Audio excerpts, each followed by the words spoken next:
Welcome to the Startup Grind. I'd say one of the biggest trends these days is people joining accelerators. And of course, not every company joins accelerators. So I want to talk a minute about your view of accelerators to help people with that decision process.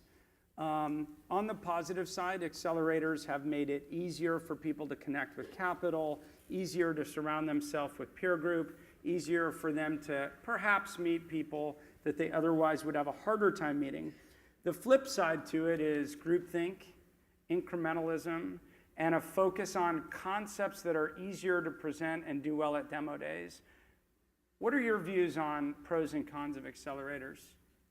Yeah, well, so kind of first, from a magnitude standpoint, I think that the pros are like somebody gives you a brand new Bugatti, and then the con is like they left some cigarette butts in the ashtray. So I'm generally think they're a good idea. And the reason that I think they're a good idea is that pre-accelerators, if you were like 20 and you had a breakthrough idea,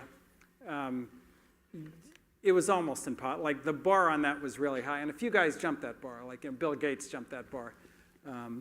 Larry Ellison jumped that bar. But like very few 20-year-olds kind of took their genius breakthrough idea and made it a company. And 20-year-olds, 25-year-olds, 24-year-olds do have a disproportionate kind of number of breakthrough ideas because they're not steeped in the way things work today.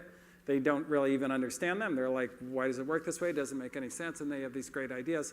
But there was no kind of path to get there if you were coming from that perspective. And accelerators have created that path. And that to me is like really high impact. And if some of my friends who have come out of that, Brian Chesky or Drew Houston, like, wow, like to get Drew and to get Brian into it, I'd give up all the negatives over that. Now, having said that, I think all those negatives are real.